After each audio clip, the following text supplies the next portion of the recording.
Welcome back to another episode of the NRI Cricketer. I am here in the Dork studio, here with Chief Dork here, but now he's the left arm spinner, the right hand batter, Binny Joseph. How's it going, mate? Good. How are you, Mr. NRI or NRB or NRI cricketer? Oh, NRI at the moment, but we'll see what Modi does. Yeah, NRI cricketer. So we've got a jam-packed episode today. We've got a couple of things to talk about, but I guess we'll start off with I guess the match happening on Sunday. You know. Is there a match on Sunday? Yeah, there's a match on Sunday. It's a little match, just. Shah Presents Thunderstorms, so It's featuring two teams. Yeah, it's going to be moisture and heat colliding together to create a thunderstorm. There might be an interruption of this little thing called India vs Pakistan cricket if they could, but mate, Shah loves this thunderstorm, doesn't he? So the Asia Cup rolls on, and we've got India vs Pakistan. Yes. And it's still in Colombo? Well, no, he just didn't want to change it, Shah, and this is, now it's 100% chance of rain. Fine, that's fine, mate. We're all good with that, so... Let's just quickly we all know the first match, India bowled. No, sorry, Yeah. India... They batted or bowled? I can't remember. They batted first, yes. They batted, yes, and the Pakistan fast bowlers really, brought the attack. Tear us apart. And then when it was India's turn to bowl, it of course got rained out. Yeah. So, and this match, we'll just have a look. We'll just bring up the forecast here for. Yeah, it says 100%, so it's changed since this morning. Before it was 90% rain, so now it's like pretty much guaranteed the whole match is going to be rained out. Yeah. So there's great stuff, Shah. We might somehow get a 5-over match in there somehow. Maybe, yeah. I don't think we can do 5-over matches though one days. I think they need to be 20 overs at least. I think, or maybe 10. 20, if I'm being. I think the minimum is at least 10 overs for a one-day international to be classified. Yeah. But if it does go ahead, it's going to be. I'm guessing we're going to stick with the same team, obviously with the same playing 11. That'll be interesting actually, because the World Cup squad has now been finalised for India. Yeah. So I assume they won't really do any experimentation, I don't think. I think they will stick to what's most likely going to be the World Cup team.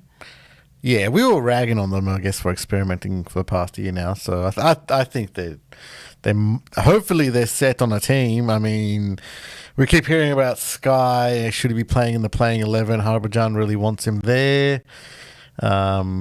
I don't know. What do you think about that? Well, I think, Sky should be given a chance. If they're going to play him in the World Cup, they've got to get some match fitness into him, right? They've got to get him some match practice. They've got to play him. And also they've got KL Rahul in the squad, who hasn't played for a long time, and he's coming back from an injury. They've got to play KL Rahul as well, in my opinion. If they're going to play them in the World Cup, they need to get them into some match practice. Everyone has an opinion on who these people. Who do you take out, mate? You got to take someone out to play them. Play them in the 11. After this, the only practice they'll get is a small Australia series of 3 matches. That's right. Yeah, 3 matches. Yeah, that's it. So it's going to be interesting who they pick. I mean, it really does come down to whether India needs all these all-rounders in the middle. Yeah. Right? And who have we got right now? We've got Hardik Pandya. Jadeja.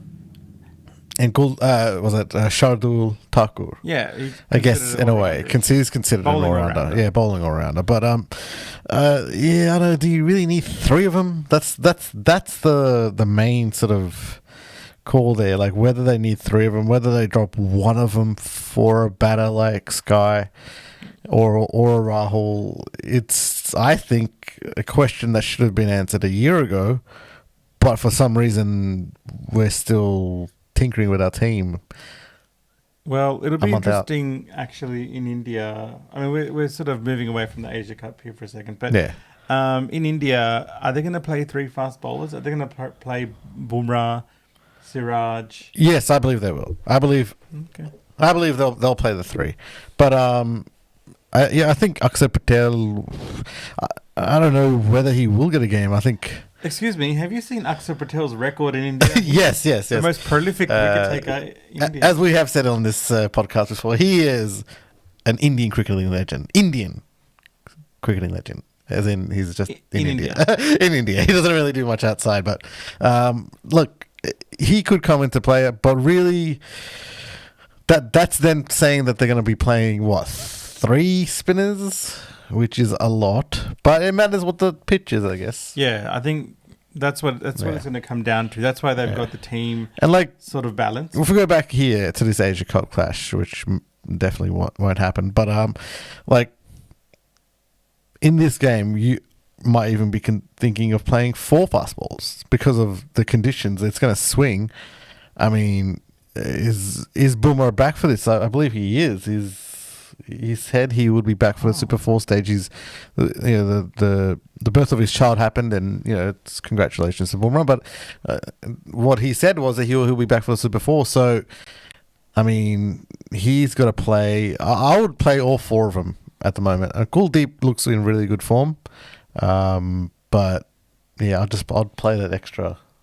And from what we saw against the great team of Nepal, Shami's in great form as well. He was getting edges. Yeah, he was the team wasn't taking the catches, but he was getting the edges, right? Yeah. Siraj was bowling with some, searing pace. Yeah. So it's going to be hard. It's going to be very difficult to pick on a pitch that, let's say it's turning, right? Yeah.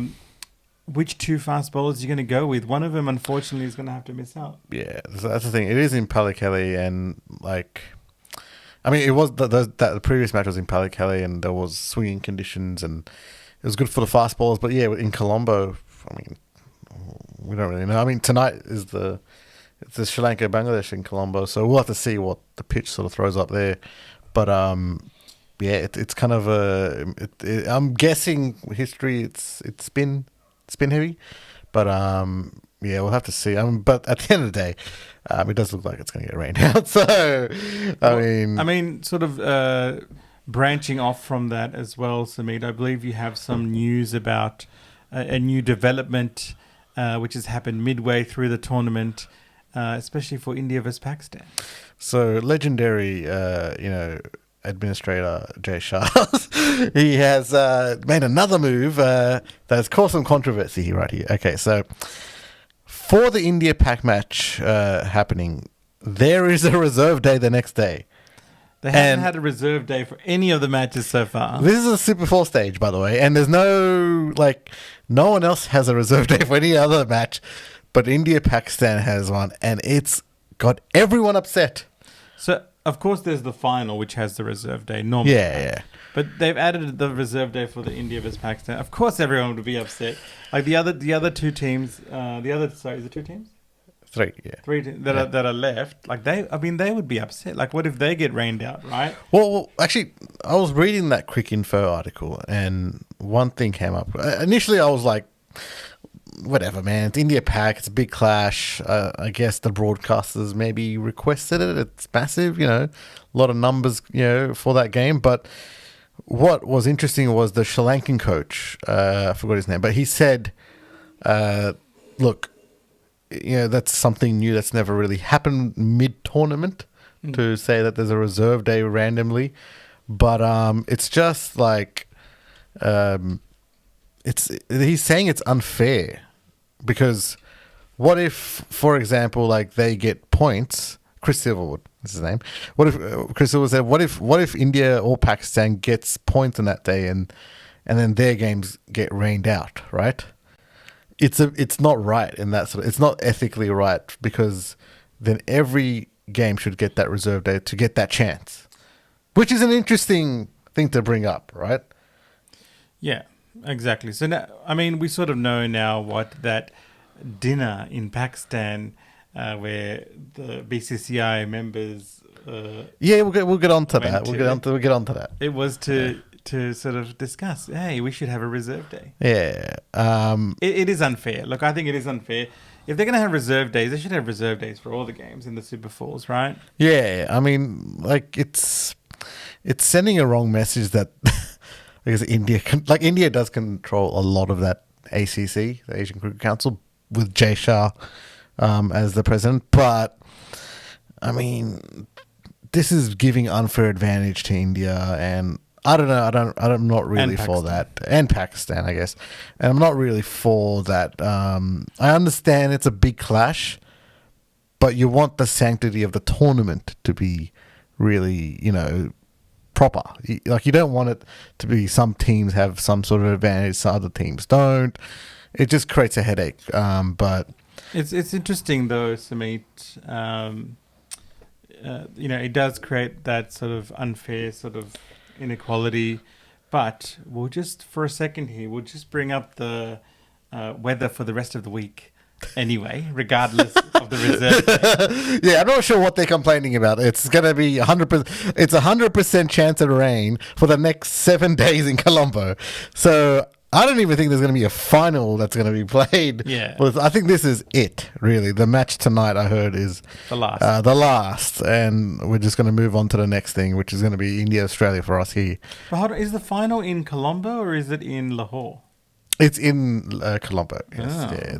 I think the Pakistan leg of this is, I think one of the matches is in Pakistan for the Super 4, and then it's just the rest is going to be in Colombo. But yeah, it's rained out for the rest of it. So I don't know, what are we grasping at here? It's kind of ridiculous at the end of the day. I mean, whether India has a reserve day or not, it doesn't even matter anymore because they're not gonna be playing on that reserve day as well.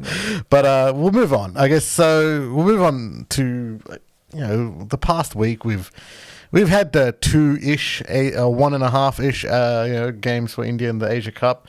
One against Pakistan and one against Nepal. Let's just go over, I guess, the one against Pakistan. Interesting sort of. We only played half the match there. We didn't get to complete it. But what do you think? Of I guess our batting.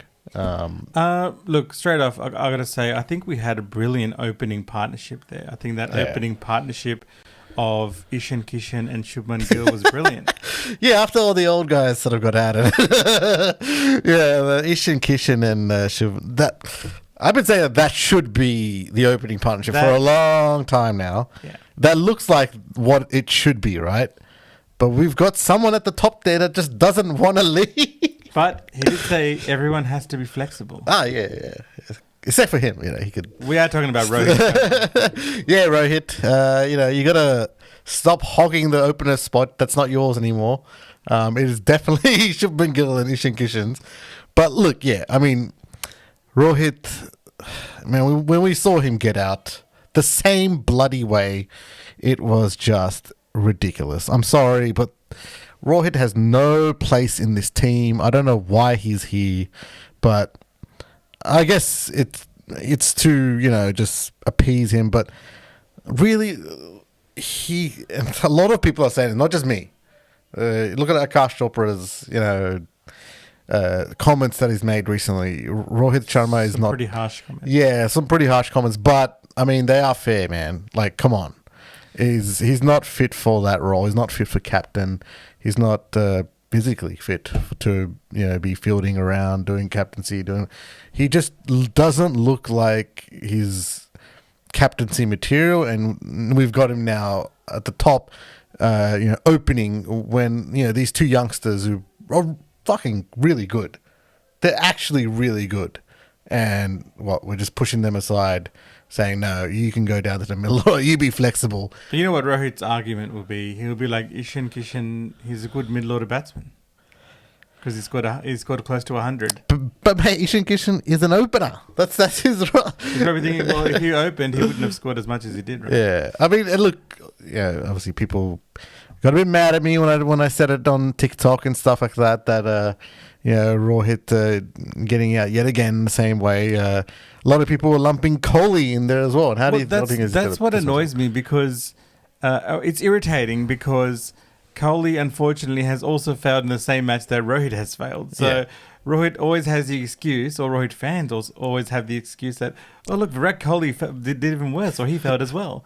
When Virat Kohli over the last 2-3 years, or even longer than that, has or even just look at the last match, international match we've had against Pakistan. What happened there? Exactly. Do you guys remember that? The one where we were 34 for 4, and Kohli came and said, "Okay, I'm going to win the match for you guys." But everyone will still say, "Oh, well, I mean, he failed as well." So Kohli failed as well, the same match that Rohit failed. So it's irritating, it's annoying. But look, I really think Rohit Sharma needs to stick by his words and be flexible. But with the World Cup coming up, we've spoken about this before, that the World Cup is or might be, depending on whoever's up in the board, might be his deciding factor, whether he stays on as captain or whether he stays on even as a player. Yeah, he's got to go. Like, unfortunately, if India doesn't win this World Cup, I can see Rohit's captaincy to be finished then and there. I just don't. He's always seemed like he doesn't want the job in a way. Like, he's just not captaincy material, and he's just always seemed like a transitional captain to me, right? For some reason, he's stuck around way longer than he should. But he's happy to take it off Virat. Yeah, he's happy to take it off Virat, right? He's happy to take it off him. But it's just, I don't know. It's a bit of not a good situation, man. And I mean, we'll go on to the Nepal game, which I've got to say this, man. Like, that was a terrible bowling and fielding performance. That was just not up to the mark, mate. I don't know what was going on that morning, whether we were hungover or whatever. I don't know what, or we weren't taking Nepal seriously. But to drop 3 catches like that in a row, it's embarrassing, number one. And it's just, to me, one of the most egregious ones. I mean, Kohli dropped one, which is not good, which is a fucking easy one. But one of the most egregious ones was Ishan Kishan, right? I mean, he's done well in that previous match, but I don't know what his technique was there. He looked very lazy trying to go for that ball. So, I mean, and there was also a catch, interestingly, that Rohit Sharma took as well, I think, in that match. Yeah. And the Rohit Sharma fans will be saying, well, Virat Kohli dropped a catch and Rohit Sharma caught it. But, look, I think, I don't want to make excuses, but, a few factors that we have to consider as well is they were playing on a day that it's been raining on and off the previous days. The ball was slippery. That's excuses, man. I was looking at their body language, and I was looking at their attitude. I was looking at the way that they were just not up for it that day. Like, they were just not there. I guess it can also attribute to the fact that this is the first time they're bowling there, right? Yeah. They didn't bowl in the Pakistan match. Yeah. The next day at that same training when was they were supposed to have practice, it was washed out. Yeah. And then they, and we all know, like, unfortunately, India, whenever they go to tournaments or series, they're a very slow starter. Like, they're a bit rusty. Yeah, they never organize practice matches, and they get into it, and the first game or the first 2 hours, I'm talking about like test match, it's always like practice. You know what I mean? Like a warm up. So they really get into this stride in the second match, third match, then they get into the stride. Now, they didn't organize practice matches here. Well, they couldn't, but like some other teams have been playing in Sri Lanka, in Pakistan, for a while now. India was coming from West Indies, right? Yeah. So, I mean, it's not an excuse, but this was sort of like them warming up or training. You know what I mean? Like, hopefully it comes together, especially in the Super 4, if they even get a game now. But leading up to the World Cup, they really need to be taking those catches, because catches win matches. Yeah, I saw like a stat there. We're second last for our catching percentage since the last World Cup, which is ridiculous to me, right? Because we've in the past decade been known as a very good fielding side, right? To be second last behind teams like West Indies and come on, man. Like that's where I draw the line. Like, I mean, that's not on. I mean, yeah, it's been pretty bad. But we'll move on to the next the next one there. and throughout the week, the World Cup squad was finally announced. Finally. And yeah, no surprises, I guess. It was just we've gone from a 17-man squad in the Asia Cup down to 15 for the World Cup. But essentially, we have every player in the country that we can call on because the World Cup's in India. But it's just, I think for the actual World Cup, the ICC regulates that you need 15 players, I believe. So, I mean, what do you think? It's the same team, no surprises. I guess the surprise, for us was there's no last-minute text to Ashwin to tell him to play. Or Mr. Chahal. Or Mr. Chahal. Yes. So we are going with this team that we are with in the Asia Cup. And, it's a solid team. But, I mean, what do you think? Well, I mean, the two surprises, like I said earlier, it's not really much surprise, but the two surprises I thought in there are KL Rahul still there and Surya Kumar Yadav. They need to get matches into these guys if they're going to play them in the World Cup. I mean, it is a 15-man squad, but they've got to get more match practice into some of these batters. I'm guessing that they will. I mean, it is a long tournament. They will divide. Yeah, and it does seem like they are in the playing 11. They are going for Shreyas Iyer, right? They're that's their guy, and he's a talented batter. So, but he's coming back from injury. That's the thing, right? That game against Pakistan was his first game back.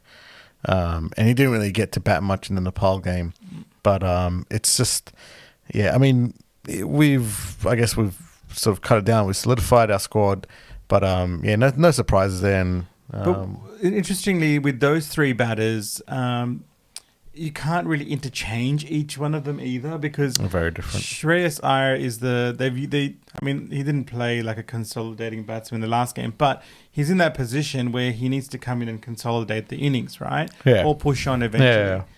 Then you've got Surya Kumar Yadav, who is in T20 mode most of the time. Like, he'll go out there and he'll try to score as quickly as he can when the opportunity is available, right? Yeah, to me, Sky is maybe not competing for that same spot as Shreyas. No. I think he's competing against maybe like a Hardik Pandya or Jadeja, right? Which will be difficult. So if it comes to it where they want to play the extra batter instead of the all-rounder, then I can see Sky coming into it. If it's like a really flat deck, I would think Sky would definitely come into it because, mate, he would just smack it around as the number 6 and not number 7 to all parts. So it is going to be about the actual conditions itself, the pitch. But you're right. We do need some game time for Sky. Yeah. And in terms of KL Rahul, I think that's the one that he's competing with Shreyas Iyer for that spot. Well, the thing with KL Rahul, similar batters, I'd say. Yeah, KL Rahul traditionally is an opener. Yeah. Right? So you could say that he is competing against like 3 other openers there. Yeah, yeah. That's right. And he does have the added, he's not like a professional, he's not a specialist keeper. Yeah. But he does have that added attribute of being a wicket keeper. So, but really, who's he going to compete against? Ishan Kishan, right? Yeah, and Ishan's on fire, man. That's the thing, right? Like, you can't drop Ishan at this point. But I guess what Rohit's sort of saying that he likes to have really good backup he's got really good backup batters there, right? And some pretty good bowlers that can step in. So it's a squad that I think.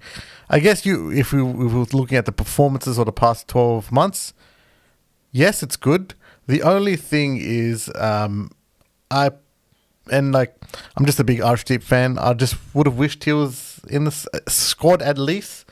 But Shardul Thakur does provide that sort of batting that he can. Yeah, which might be useful in very close games, right? Yeah, and he can swing the ball as well at times. Yeah. So he does provide that all-round sort of capability. But you're right, they've already got a few all-rounders. So it'll be interesting who they go for. I think it'll be a game-by-game selection. Yeah. Because it is a long tournament. And looking at the squad, I think it's a good squad. I mean, a few people might hate me for this, but I feel like Pakistan have the most stable squad. You look at their strength. Funny enough, they do actually. There's a lot going on in Pakistan cricket, but man, their squad looks pretty strong. Yeah, and right. And the main thing for me is consistent and stable. Yeah, like I don't see anyone who will be like, oh, I'm going to get replaced, or they're looking to chop and change people. They've got a stable bowling attack. They know their batting order. They know who's going to play where. Yeah. Like that's strength. Yeah. That's a strength for me. The problem for us has been the middle order. The middle order did really well last game, but really, was that the middle order? As we said earlier, that was more like our openers, really, to be honest. But it's what our openers should be. But we just have a lot of questions in that middle order that I don't think we've answered over the past 12 months. No, it's going to be interesting. It's going to be interesting, yeah. I mean, I guess, moving on. We'll go on to one of the news articles of the week, and this was an interesting one, really. Roger Binny and Rajeev Shukla visited Pakistan to watch matches and discuss stuff as well.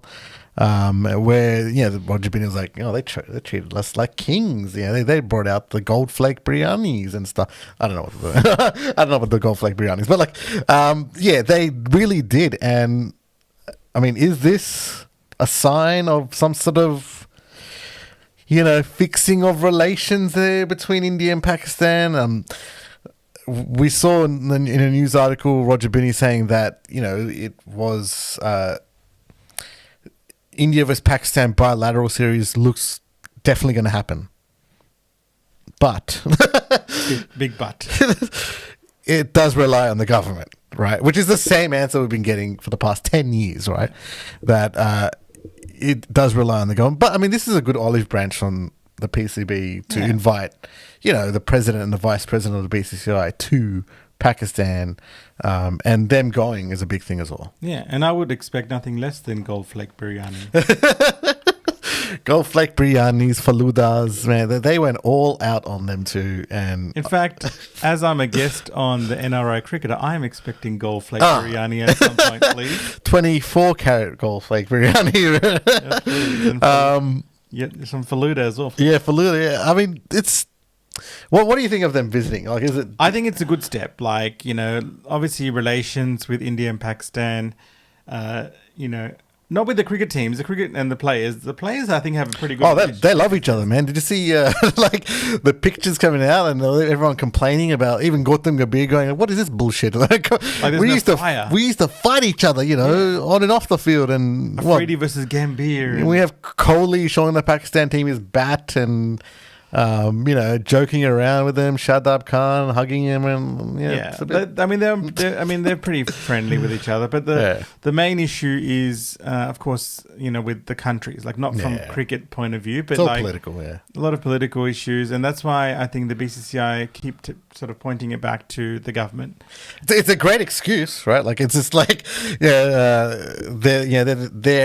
Roger Binny having his gold flake biryani, going, this is nice, and then all of a sudden. The PCB chief goes, so bilateral series, and then it's a great, scapegoat to go, oh yeah, sorry, Modi doesn't really want to do it for us. The government doesn't want to do it. And of course, the government points it back to security issues. Yeah.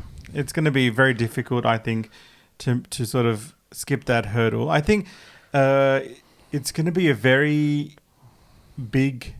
Like Pakistan are taking the right steps, in my opinion, like inviting them over and Pakistan coming to India, for the World Cup. Yeah. There will be security there. Of course, there'll be heightened security, for Pakistan because they want to be safe as well, right? Yeah. And I think if everything goes smoothly, we will see India travel to Pakistan. I think we will in the future. And like that is the Champions Trophy, right? That's coming up. I think it's in 2025, it might be. So 2 years away or maybe next year. I'm not 100% sure. But that's what this visit is about, right? They want India to come for the Champions Trophy. They don't want this bullshit of mixed, some games over here in Sri Lanka and over that. No, they want India in Lahore playing some games of cricket, which right now seems impossible. Yeah. But this visit has helped, and I mean, just bring on the gold flake biryani. That's all I say. So like, we'll come to the Champions Trophy, and then when it comes to the crunch, what about Colombo? They love Colombo, don't they? Jay Shah especially. During the rainy season. Oh yeah, during monsoon season only. Yeah, Jay Shah loves that. He's a big fan of thunderstorms. Yeah, well, I mean that was, I guess, the news of the week there. But we'll move on to another segment of that's sort of a staple of this podcast, the classic corner. We're going to go look back at some of India's best games, and the one we're looking at today is India versus England in the World T20 2007 World T20. It was that time where Yuvraj Singh hit 6 sixes. I believe T20 was fairly young. Well, this was the first World Cup, right? Yeah. This is an amazing tournament, I got to say. Again, in South Africa, right? This is the second time we're doing a classic corner in South Africa, but it's just something about that place that just produces great ICC tournaments. I can't believe we haven't been back there. I just don't understand. And this cracker, competition or battle here we see was Yuvraj Singh v. Andrew Flintoff. Yeah, and that was a major part of it. But let's just bring up the scorecard. It was like, India batting first, and look at the players here, right? Gautam Gambhir, Virender Sehwag, Robin Uthappa, MS Dhoni, Yuvraj Singh, Irfan Pathan, one of my favourites, young Rohit Sharma. Not captain, a young one there. A young Rohit Sharma. Harbhajan Singh was still playing at this point. Everyone's favourite last minute bowler, Joginder Sharma, Srisant, and RP Singh. What a bowler. Remember him? RP Singh. Yeah, he was good. It's consistent. Yeah, he was consistent. Look at the batting order there, though. You got MS Dhoni coming in at number 4. Yeah, and in T20s, that was an interesting thing. I mean, he's such a great. He was on such a run there, wasn't he? Yeah. During that time, he was scoring 180 in the one day. It was just that's why he got the captaincy there. But we'll look at England's squad here, and they've got Darren Maddy. Never heard of him again, but Vikram Solanki. Brown boy, what's up? Vikram Solanki. Yeah, he was one of the. I remember him in the England squad back in the day. KP. KP, always a controversial character. KP. Paul Collingwood, Awais Shah. Yeah, another brown boy. He was there too. And everyone's one of my favourite cricketers, Andrew Flintoff, mate. Got me. He was still playing at this point, and he's such a. I mean, he's going to factor in later what we're talking about here, but he's just such a cricketer. I love him. Luke Wright, Dimitri Mascarenhas. I remember him. He was very good. He's good. And we have Chris Tremlett. Oh, everyone's favourite, Chris Tremlett. Stuart Broad, which is going to factor in as well. And Jimmy Anderson.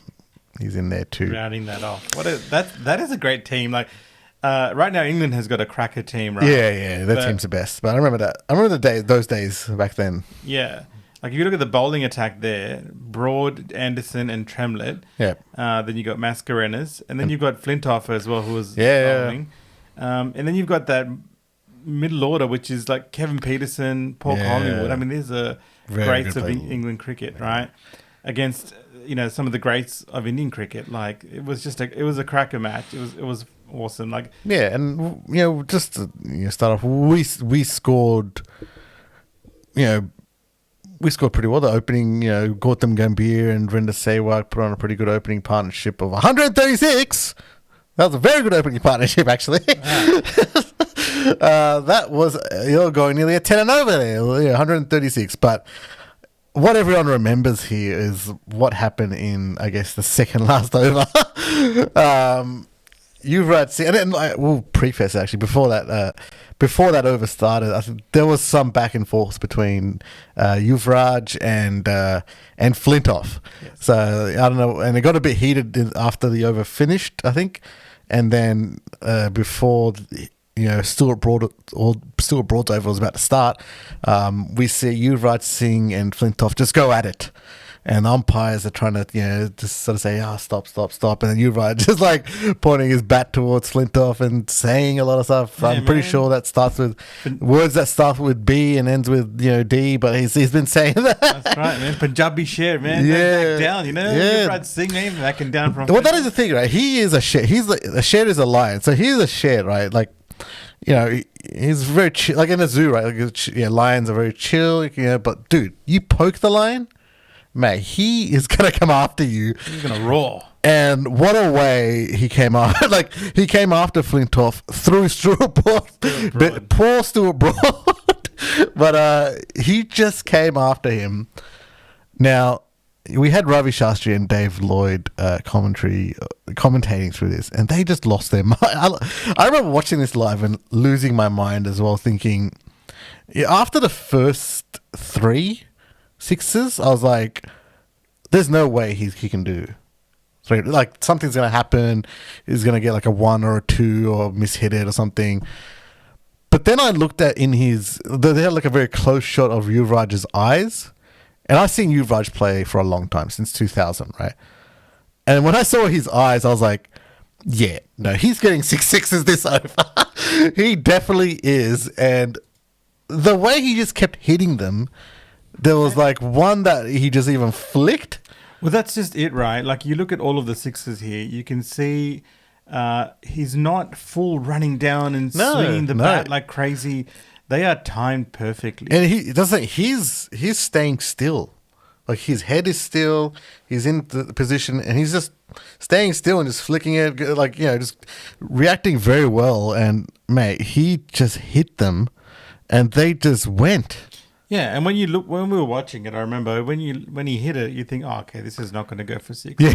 But it just kept flying. The ball just kept sailing. And they had massive air times. I was like, there was one, I think, there was only like 72 meters. Like, wasn't like, I guess, lengthwise, but it just went up so high that like it just took itself over the rope. And it's just, the last one was the biggest, I think. That one just went out nearly out of the stadium. Yeah. But it was it's an incredible feat, especially because the T20's new at that point, right? And we don't know what sort of to expect. But mate, it was just incredible, right? That's just who Yuvraj is. He just sort of does incredible things, and we've seen this throughout his career. Incredible things throughout his career that, like, comebacks from nowhere. That winning games that you shouldn't. It's the spirit that Yuvraj has, that fighting spirit that sometimes we do miss. I guess, like, in the Indian team, Virat is definitely a proponent of that. He will fight till the end, and that's what I love about Virat. But the way Yuvi just fights, it's incredible. Yeah, and the best thing about this whole, the 6 sixes thing for me was, throughout the over, you see Dhoni coming over. This is Mahendra Singh Dhoni, right? One of the greatest hitters of Indian cricket, coming over and appreciating and laughing at what Yuvraj was doing. And Yuvraj was like, you know what, I'm going to hit him for a few more. Yeah. And the best part about it was, I think it was towards the middle or towards the end of the over, after he hit the 6 sixes, he tried to give a salute to Flintoff. Yes. Flintoff was just like, I'm just going to turn around. So throughout the over, they had a hard cam right on Smith's Andrew Flintoff, for that whole over. And you could just see his face just go, yeah, fucking yeah. And then, like, at the end, it's just like, yeah, he's got that face like, oh, man. Yeah, whatever. Yeah, whatever. And like after the 6th one, I think, I remember Yuvraj just going up to Dhoni and going bang, with the gloves, and then saying an Indian swear word, which I won't repeat here. But he said it, and he looked straight into Flintoff's direction as he said it. No, I think he was looking also, like Virat Kohli looks for him a lot also. So he was looking for Ben Stokes, I think, somewhere around but he wasn't even around then, Ben Stokes. No, he wasn't. No. But man, I love that. I just love that game, but I loved how India played that whole tournament. Especially that year was very tough for Indian cricket. How we got out of the World Cup, the ODI World Cup, in that one, that was bad. And for Dhoni to be captain, as a young captain, to come into the T20 World Cup and win it like he did, it was just incredible for us as Indian cricket fans at that point, right? From where we were, I guess, near the start of that year to where we ended up, I just never thought that we could do that. But it's just a testament to who Dhoni is, really, and who Yuvraj is, and Gambhir and Sehwag. They're just incredible players. Yeah, it was a classic moment and a classic match, and I think it was, not the birth, but like the explosion of T20 cricket. Yeah, it exploded after that, definitely. Run rates, regular run rates these days it's changed. It's like it's up in the nines now, like 8 and 9. Yeah, so that's quite amazing. That's one of the greatest moments I think we've seen in cricket. And with that, I guess that's the end of the episode. So thank you for joining us for this episode. We've had a blast. And, I mean, we'll see what happens in the Asia Cup, and we love you, Jay Shah, for being a great weatherman, but maybe organise it a bit better, but we'll see. But, yeah, definitely check us in the next episode. Like, share, and subscribe. We'll see you in the next one. Okay.